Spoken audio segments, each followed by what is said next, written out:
हिंदी कहानी लोहा खा गया घून। एक बार की बात है, दो व्यक्ति जिनका नाम था मामा और फूफा। मामा और फूफा दोनों व्यापार करते थे और दोनों व्यापार में सहभागी थे। मामा ने फूफा से कहा, फूफा क्यों न हम कोई ऐसी वस्तु खरीद लें जो जल्दी खराब ना हो और उसकी कीमत भी बढ़ती रहे, फिर हम उसे कुछ वर्षों बाद बेचें जिससे उसके मूलधन से ज़्यादा दाम मिले।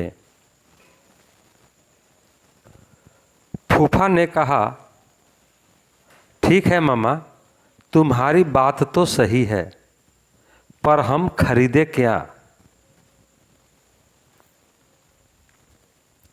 उन्होंने आपस में राय मशवरा किया और लोहा खरीदने का निर्णय लिया। दोनों ने बराबर रुपए मिलाकर लोहा खरीदा। फूफा ने मामा से कहा कि लोहा वह कहीं सुरक्षित स्थान पर रख दें। मामा ने लोहा अपने पास एक पुरानी कोठरी में रख लिया। कुछ दिन तो लोहा जस का तस रखा रहा, पर धीरे धीरे मामा के मन में लालच आ गया और मामा फूफा को बिना बताए लोहा बेचने लगा। काफ़ी दिनों बाद फूफा मामा के पास गया और बोला, मामा आज लोहे का भाव काफ़ी बढ़ गया है, जल्दी से वह लोहा निकालो, हम इसे बेचकर आते हैं। इस पर मामा बोला, फूफा लोहा तो अब कबाड़ घर में नहीं है, क्योंकि लोहे को तो घून खा गए हैं। फूफा समझ गया कि मामा ने उसके साथ धोखा किया है और उसे बिना बताए सारा का सारा लोहा बेच दिया है। फूफा को क्रोध तो बहुत आया, पर वह बिना कुछ कहे सुने वहाँ से चला गया। इस घटना के कुछ दिनों बाद फूफा मामा के पास आया और बोला, मामा मैं एक बारात में जा रहा हूँ, बड़ा अच्छा इंतज़ाम है, अकेला हूँ, चाहो तो अपने लड़कों को साथ भेज दो, उसकी भी मौज हो जाएगी और कल सुबह तक हम वापस भी आ जाएंगे।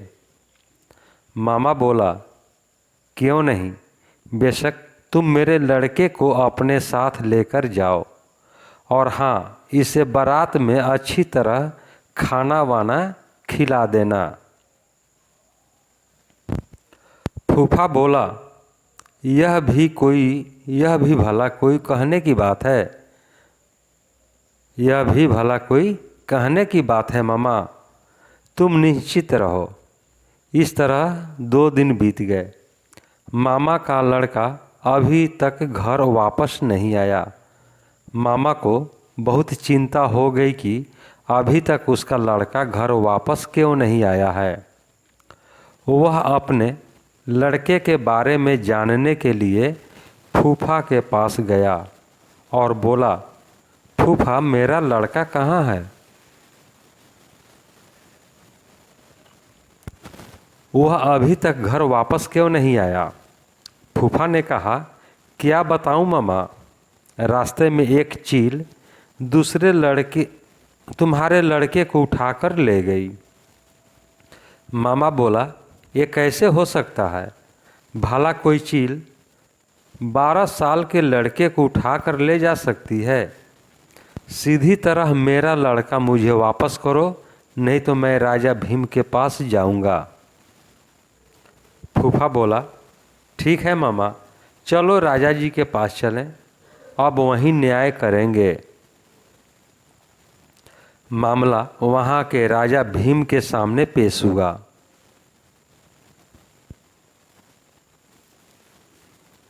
राजा भीम ने सारी बात सुनी और आश्चर्यचकित होते हुए फूफा से कहा, देखो फूफा, तुम झूठ बोल रहे हो।